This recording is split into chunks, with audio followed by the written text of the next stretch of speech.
Students, कैसे हैं आप सभी? मुझे पूरा विश्वास है कि आप बहुत अच्छे होंगे। चलिए आज हम आपको कूलाम का नियम और आवेश क्या है, आकर्षण बल क्या है, प्रतिकर्षण बल क्या है, आज हम इसके बारे में बात करेंगे। तो सबसे पहले हम आवेश को जानेंगे कि आवेश क्या है। मैं कुछ एग्जांपल्स देना चाहता हूं। आप जब अपनी बातों में कंघी करते हो तो आपने कभी इस चीज को भी प्रैक्टिकली किया गया होगा कि जो कंघी जब हम करते हैं तो उस कंघी को जब हम बालों से रगड़ लेते हैं तो उस कंघी के द्वारा आप कागज के छोटे छोटे टुकड़ों, डस्ट के छोटे छोटे पार्ट के पास जब ले जाएं उस कंघी को रगड़कर, तो वो अपनी ओर उन पार्ट्स को अट्रैक्ट करता है, खींचने की कोशिश करता है, चिपकाता है, एक मैग्नेट बनाता है। ये जो गुण आता है यही चार्ज है। चार्ज मतलब आवेश है। और आज से पहले यूनान के लोगों ने, जो यूनान के लोग थे, यूनानी, आज से लगभग 2500 साल पहले ऐसे बहुत सारे प्रैक्टिकल उन लोगों ने किए थे। जैसे बिल्ली की खाल से यदि हम आबनूस की छड़ को रगड़ दें तो उस आबनूस की छड़ के अंदर, आबनूस मतलब एमोनाइड, इसकी छड़ को रगड़ दिया जाए तो उसकी छड़ में भी मैग्नेटिज्म पैदा हो जाता है। मतलब वो भी एक चुंबक के गुणों को ले लेती है और वह इसी प्रकार अपनी ओर उससे भी थोड़े बड़े पार्ट को अटैच कर लेती है। ऐसे ही यदि हम ऊन से रेशम के छड़ को कांच की छड़ को यदि हम रेशम के कपड़े से रगड़ दें, यदि कांच की छड़ लेकर रेशम के कपड़े से रगड़ दें तो उसमें भी एक घटना घटित हो जाती है। तो ये सारी जो घटनाएं घटित होती हैं, हम जब जो भी इनके अंदर एक कैपेबिलिटी होती है किसी चीज को खींचने की, हम इसे ही चार्ज मतलब आवेश कहते हैं। अब आवेश कितने प्रकार का होता है? आवेश 2 प्रकार का होता है, एक धन आवेश, एक ऋण आवेश। इसको पॉजिटिव, इसको नेगेटिव। इसे हम धनात्मक आवेश भी कह सकते हैं और इसे ऋणात्मक आवेश भी कह सकते हैं। अब समझिए आप, ऋणात्मक धनात्मक आवेश जो है वे पॉजिटिव नेगेटिव के ऊपर क्यों डिपेंड करता है, इसका रीजन क्या है?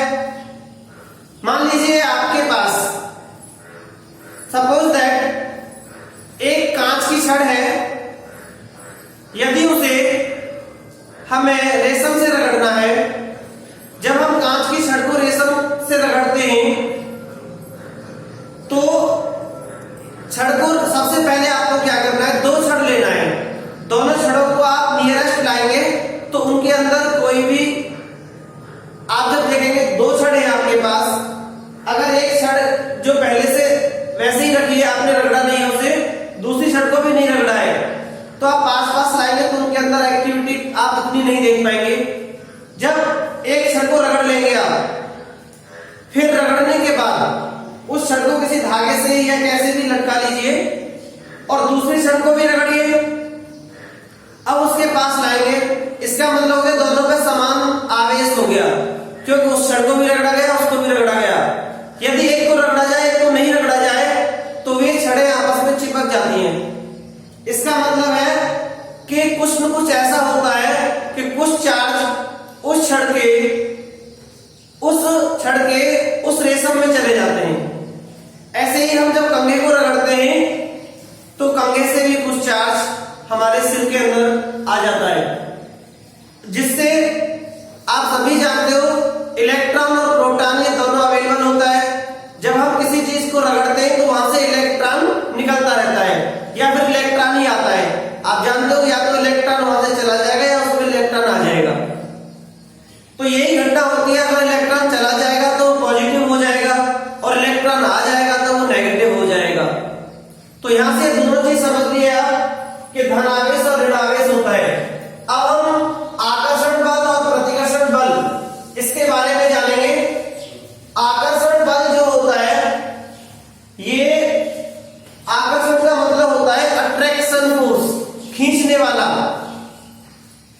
जब दो आवेश विपरीत होते हैं, विपरीत कहते हैं एक पॉजिटिव होता है और एक नेगेटिव होता है। जैसे एक चार्ज है पॉजिटिव और दूसरा है नेगेटिव, या पहला है नेगेटिव और दूसरा है पॉजिटिव।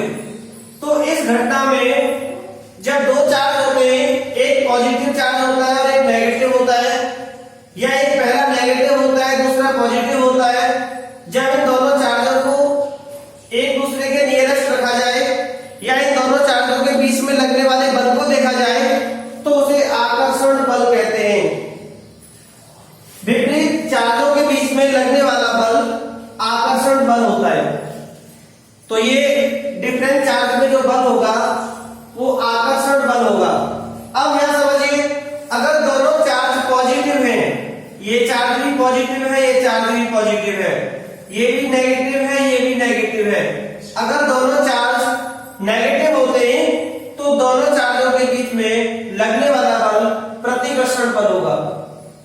तो आप इन दोनों की जो डेफिनेशन है वो यहां से कर सकते हैं। जब दो चार्ज विपरीत होते हैं तो उनके बीच में लगने वाले बल को आकर्षण बल कहते हैं। जब दो चार्ज समान होते हैं तो उनके बीच में लगने वाले बल को प्रतिकर्षण बल कहते हैं। अब हम एक महान साइंटिस्ट कूलाम के बारे में जानेंगे।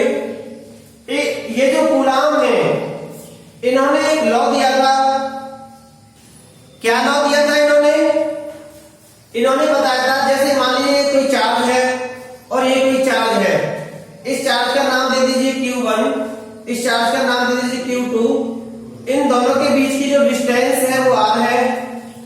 कूलाम ने बताया था कि जब दो आवेश के बीच में जो बल लगता है तो उसको हम डायरेक्ट तो नहीं कह सकते कि आकर्षण बल होता है कि प्रतिकर्षण बल होता है। तो इन्होंने दोनों को बताया था, दो आवेशों के बीच लगने वाला, ध्यान दीजिए, दो आवेशों के बीच लगने वाला आकर्षण या प्रतिकर्षण, मतलब इसमें सस्पेंस है। क्यों सस्पेंस है?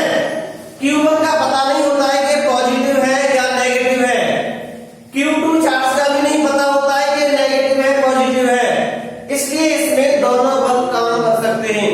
क्यों? मान लीजिए ये प्लस में दे दिया हो और ये भी प्लस में दे दिया हो तो आपका ये बल काम कर रहा होगा। एक इसमें से प्लस में हो और दूसरा माइनस में हो तो ये वाला बल काम कर रहा होगा।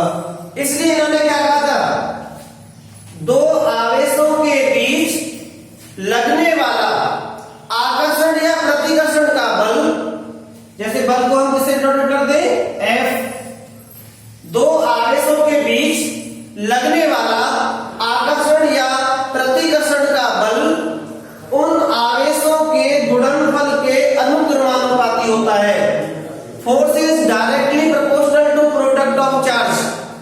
तो जो भी ये चार्ज है, अनुक्रमानुपाती का सिंबल हो गया ये, इसमें इसके होता है Q1 इंटू Q2 के अनुक्रमानुपाती होता है, और उन दोनों आवेशों के बीच की दूरी के वर्ग के व्युत्क्रमानुपाती होता है। मैंने square of distance between distance and inversely, inversely मतलब उसका व्युत्क्रमानुपाती उल्टा अपॉन R²। ये कूलाम ने एक नियम दिया था जिसकी डेफिनेशन हम ऐसे कर सकते हैं, दो आवेशों के बीच लगने वाला बल उन आवेशों के गुणनफल के अनुक्रमानुपाती होता है और उनके बीच की दूरी के वर्ग के व्युत्क्रमानुपाती होता है।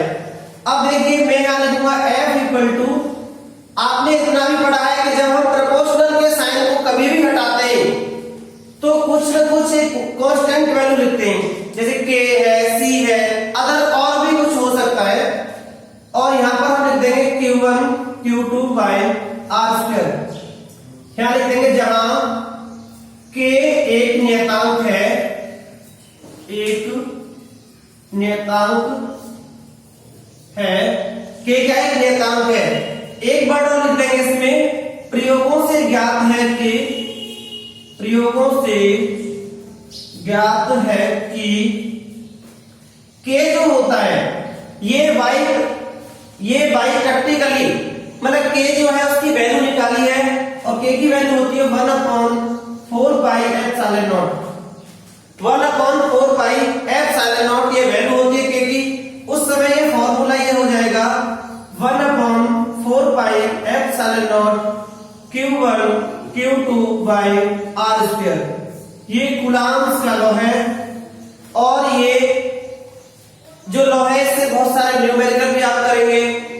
और 1/4 पाई एप्सिलॉन नॉट का जो वैल्यू होता है, जो आप वैल्यू पुट करेंगे न्यूमेरिकल के लिए, तो आपको ये वैल्यू पुट करना है इसमें। इसकी वैल्यू फिक्स होती है, कांस्टेंट की वैल्यू 9 × 10⁹ तो इस वैल्यू को पुट करेंगे। F जो है आप जानते हो इसका मात्रक क्या होता है, न्यूटन। तो बल के मात्रक को हम न्यूटन कहते हैं। तो आप ये कूलम्ब्स का लॉ, आवेश, इनके बीच में लगने वाला जो फोर्स होता है उसे हम क्या कहते हैं। तो ये सारा जो बेस है इसका, आज इसको आप अच्छे से नोट करेंगे, समझेंगे और आगे के टॉपिक के बारे में हम कल बात करेंगे। Thank you and have a nice day.